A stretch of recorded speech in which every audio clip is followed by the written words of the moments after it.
opening fire on the Confederates. A skirmish screen there off to the left, and the Confederates are falling back because they're suddenly outnumbered. And the more Federal troops coming on the field, the Confederates are falling back in disorder. They realise they're hugely outnumbered. The Federal troops have decided to retake that howitzer. They brought up another gun, and they're coming forward. But the Confederates aren't just running away, you'll notice this. Steadily falling back. Steadily falling back.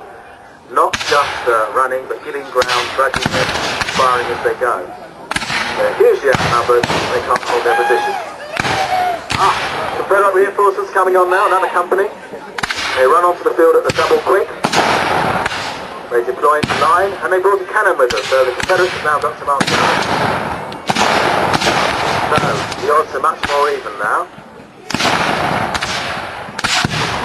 Are using the 1853 patent Enfield rifle from Britain.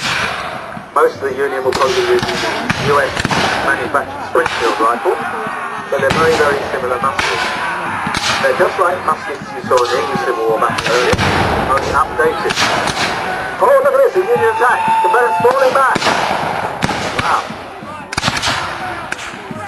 They've gained the ground, one of the Union troops has gone down. The smoke's not secure the battlefield. You're probably wondering why those two soldiers have fallen down.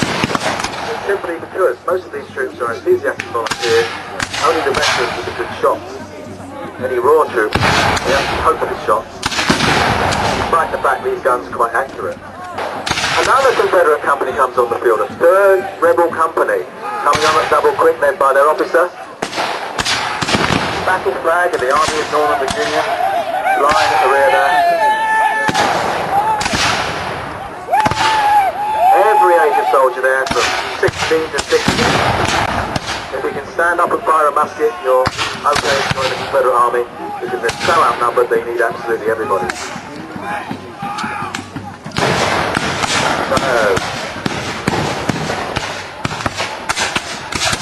Almost at suicidal range, the army is engaged.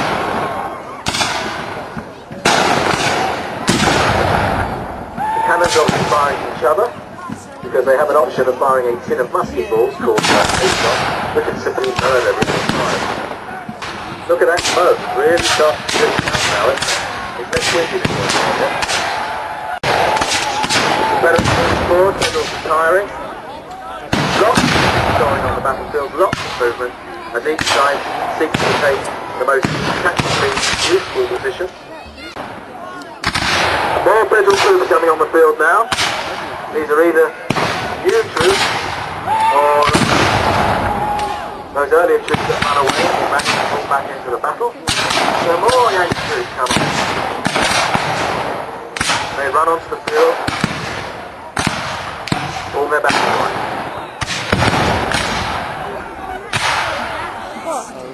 Now, despite the close range of this invasion, completely accurate in the American Civil War, it's really quite hard to hit the other side.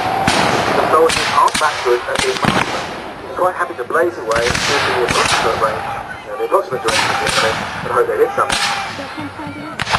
European troops, the weapons would have been inflicting far higher casualties in this range because they're better drilled and trained. During the American Civil War, weren't that well trained. Certainly not at the start of the war. Towards the end of the war, those who were still left in the streets were easily not. Casualties aren't that bad. You'll notice that some of the soldiers are standing shoulder to shoulder. That's because they want to maximise firepower on the enemy, so it makes them a better defender. The soldiers on the left are in skirmish order, which means they're harder to hit. Their firepower means they can't concentrate their fire quite as much as those troops firing shoulder-to-shoulder volleys.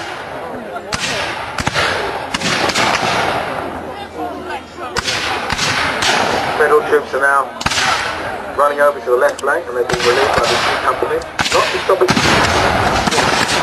Obviously the Federal commander had a plan in mind.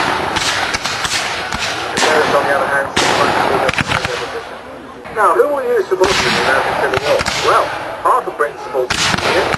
They wanted to see the abolition of slavery, and about half of the Confederates, who had taken the Protestants,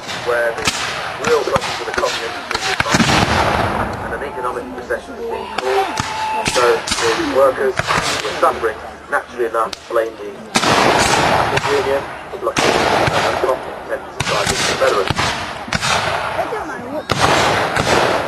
50,000 British volunteers fought in the war.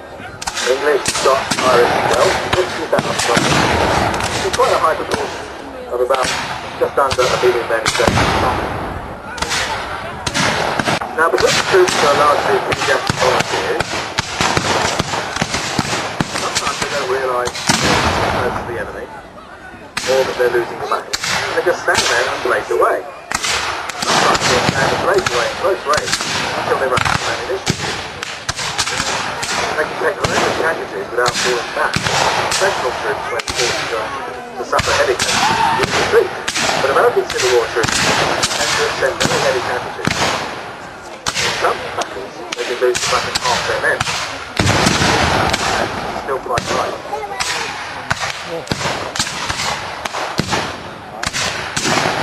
Troops would be much more interested in blazing away, putting a metal leg in the air, than actually taking careful action. However, the soldiers are starting to fall. Another Confederate goes down. More Confederate soldiers are getting away.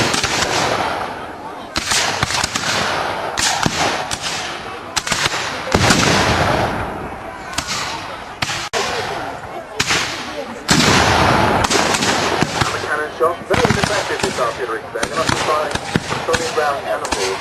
They switch into musket balls. Next shot will be much more effective. They seem to have an obsession with shooting at each other with the cannons. The Union gradually moving forward, trying to maintain that same interval of ground, 30 yards apart. To modern eyes, suicidally close range, but quite normal during the American Civil War. It's been running around the rear of the Confederate lines, what appears to be a preacher. There was quite a religious revival in the American Civil War because of the number of people being killed. It had quite an effect. They gave a lot of suffering. They felt that if they died, they were going somewhere better.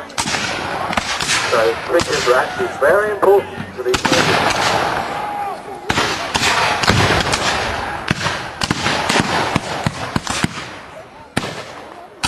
Now the Union commander is looking quite confident. He seems to be squeezing these Confederates gradually. More Confederate soldiers falling. The Union have got very much better marksmen than the Confederates have. But look at this! What's coming on the field? What's this? Is this Union cavalry? It's not! It's Confederate cavalry! It's got behind the Yankee soldiers. This is absolute disaster.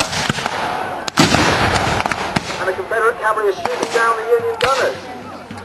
Suddenly the Union troops are caught in the middle. Infantry in front, cavalry behind. Confederates can see this, and the Union commander must be thinking, what do we do? We're trapped in the centre. The Confederates know this, they're sensing it, they're going forward. The Union troops are caught in a trap. Confederates firing their revolvers, shooting down the infantry. Organised resistance falling apart. The Union troops squeezed in a small pocket of resistance. Nightmare scenario, and in go the Confederate troops. Hand-to-hand fighting, a bit of rather unruly fisticuffs there, and the Union position is falling apart. Some soldiers are running, some have held their muskets upside down as a token of surrender. A few Yankee troops are trying to run to the trees to try and get away, trying to get the flag away, trying to get the stars and stripes off the field. They're running, they're getting away. Confederates moving forward to mop up any resistance. Confederate cavalry blazing away with their revolvers, but some of the Yankee troops have got away to fight another day. But what a disaster! Just as it was looking like the Union troops are winning, suddenly their position is reversed and they're surrounded. Confederate cavalry come in, and it's all over so very quickly.